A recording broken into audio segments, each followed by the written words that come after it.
Hello, gorgeous souls. Welcome, and I invite you to stay magical. Healing. This video is chapter 4 in My Friend Fear by Mira Lee Patel. Say hello to fear.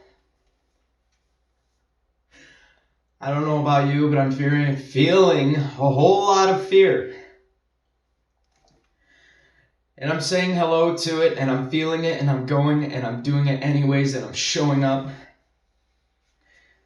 This chapter challenges you to look at your fear, identify it. What is it? Mira writes, "We are not alone in our fears. Look around you. Every person you see is afraid of something. Some are small fears, losing our keys, and some are large, losing a loved one. But they live inside each one of us. Many of the fears we carry are justified, but many more begin as reasonable concerns, more before quickly evolving into irrational beasts. Our brain is designed to protect us. It doesn't always know the difference between facing a hungry shark or saying hello to a stranger. It's up to us to teach it the difference." So it challenges you to tune into your fears. Sit with your fears. Are you able to separate the irrational fears from the rational ones? Which fear scares you the most? When you feel fear coming closer, ask yourself, where is it coming from? What is its root? Is it sprouting from my present circumstances, or does it not have any root at all? And what I learned in therapy was you give it a name. You see it for what it is, you give it a name, and then from there you can proceed. It then begins to dissolve as you face it head on, because now you can identify it and see it for as it truly is. Not for this giant beast that it's grown to be. It is exactly what it has always been. And in that name, it dissolves.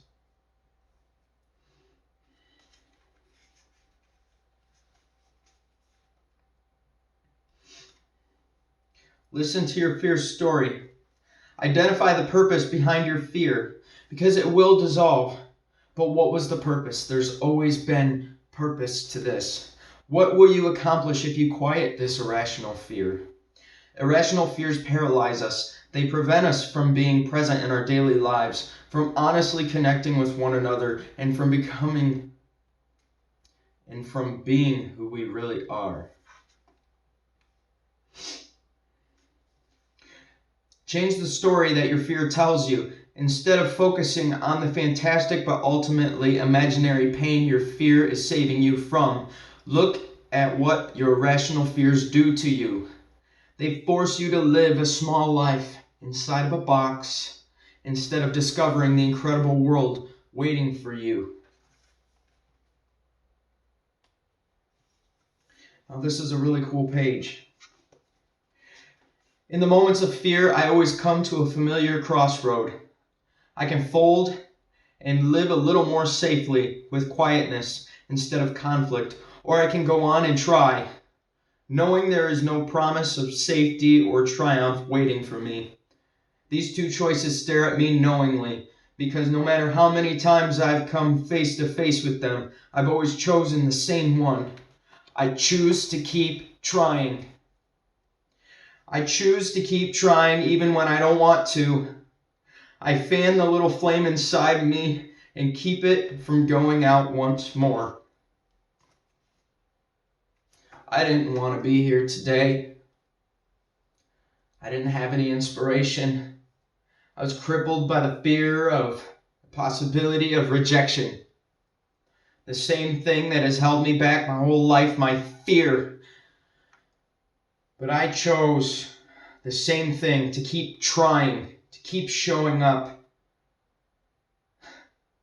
The very thing I had the ladies do that drew my blood today, I got poked 4 times. My veins were not cooperating. My body was not having it. I almost passed out. I got sick. And when I felt better, I said, do it again. Do what you know to do. You already know what to do. Just do it. They tried. They poked me a fourth time. They only got a flash of blood.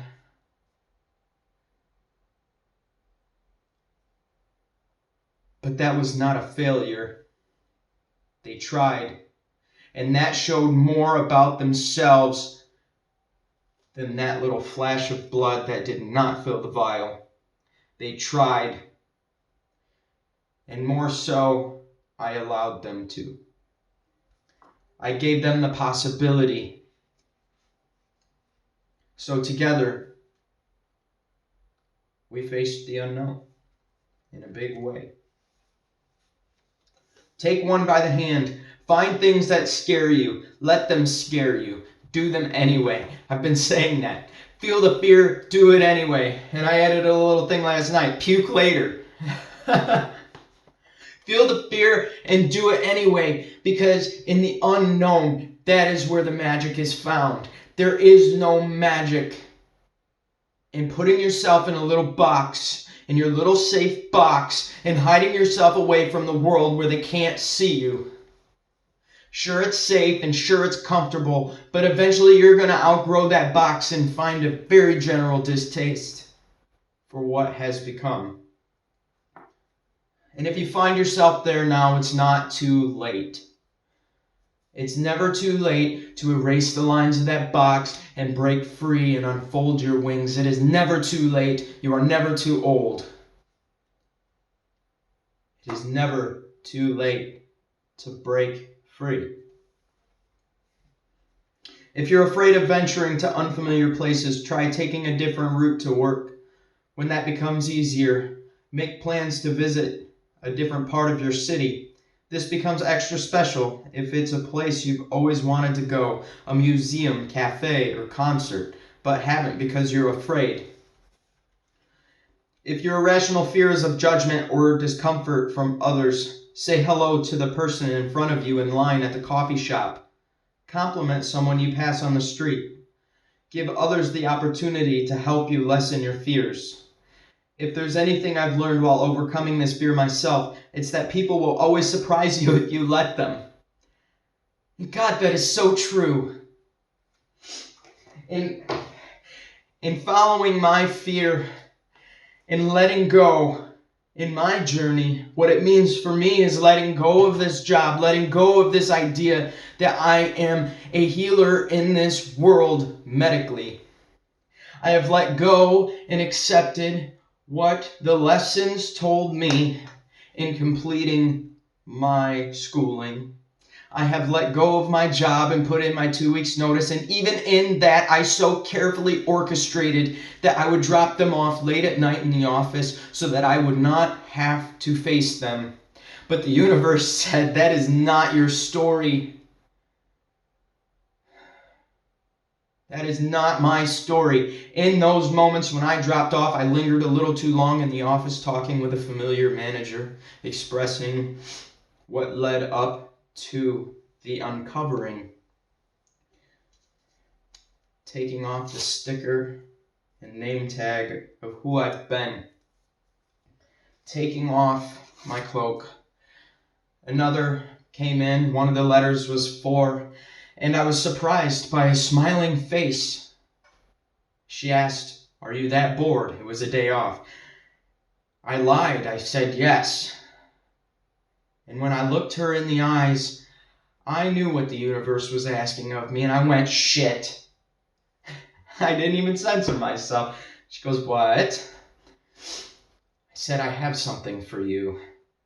She said, is this something I'm not going to like? And I was honest. I said, no, you may not like it. I said, I have a letter for you. She said in her funny voice that I love so much, I don't want letters that I'm not going to like. She was joking. I took off yet another layer. And I looked her in the eyes and I said,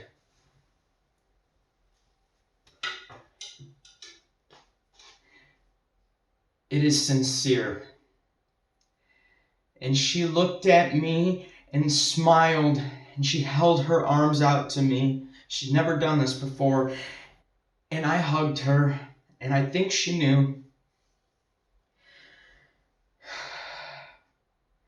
And in that fear, I was so scared I was going to bar myself from having this wonderful experience. I tried to inhibit this experience of feeling acceptance and knowingness, and that it's okay to move on to the next thing that God is calling me to. Now I can look back and know that I did what I was called to do, even in that small, seemingly small moment. I got to see magic. And even though I was scared, I was pleasantly surprised by these moments. And I was even more surprised to hear her say thank you.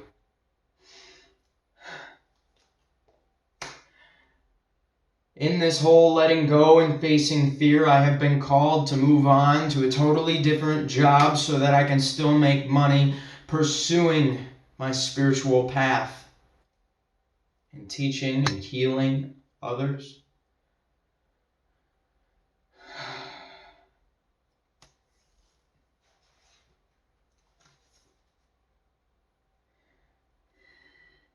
Life is nothing other than a brilliant collection of experiences, some rough, many smooth, some found underwater, others under stone.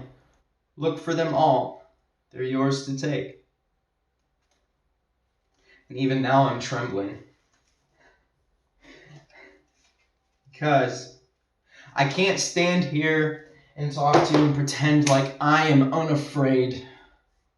It's so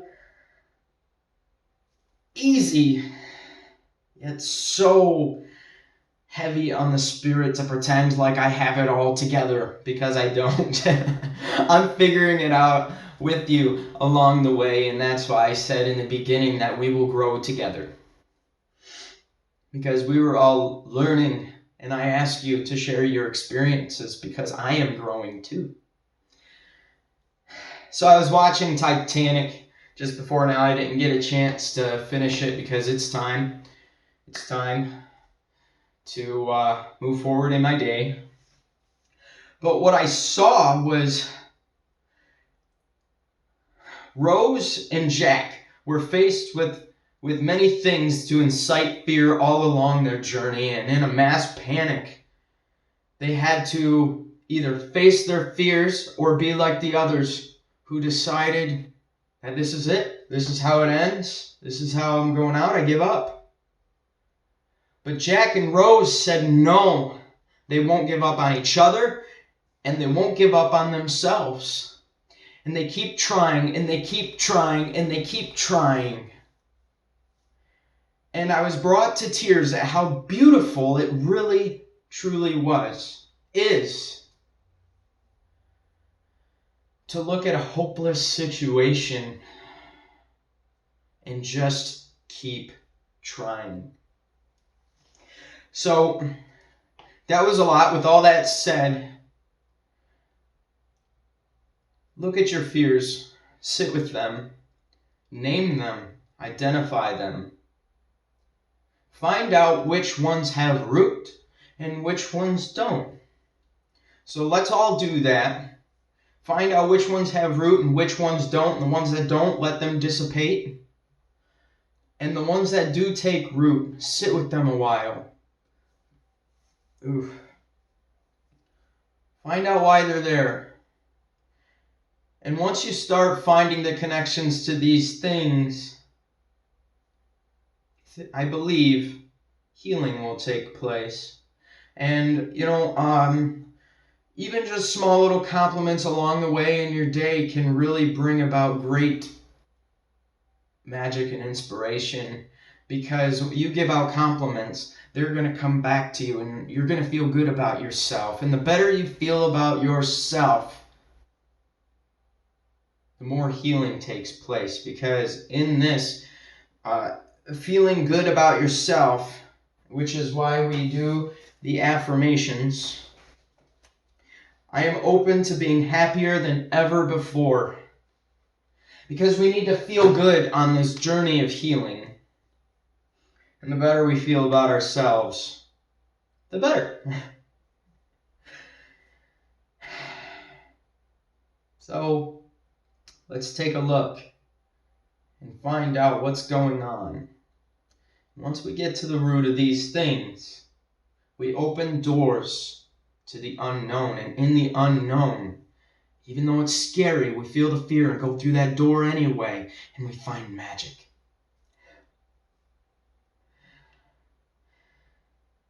If you connected with this video and you made it this far, give it a thumbs up, give it a like. Same thing. Whew. I'm still feeling very, very alive in this moment. Thank you. Give a comment below on your experiences, maybe something to add, maybe something, a thought that I have inspired or triggered on the topic. I would love to hear it. And thank you for your patience in my responses. I've been very overwhelmed lately and tired. I have been in a period of recharging, and honestly, the overwhelmingness, I've had some medical things come up that I am working through. No worries, I'm good. It's just little, I feel pins and needles all over my skin all the time. It could be a dosing issue with all the weight I've lost, on one of my medications. So I'm really tired, really going through a shock and a life change right now, as I did put in my 2 weeks notice at a job I had been doing, and I'm stepping into the unknown with you guys. And I'm going after it. So thank you for your patience with me and responses. I see your comments, and I'm thinking about you guys. It just takes me some time to gain the energy to really respond with heart. And that's why, because I want to choose to respond with genuine spirit and heart. So thank you. I see you, and have a magical day.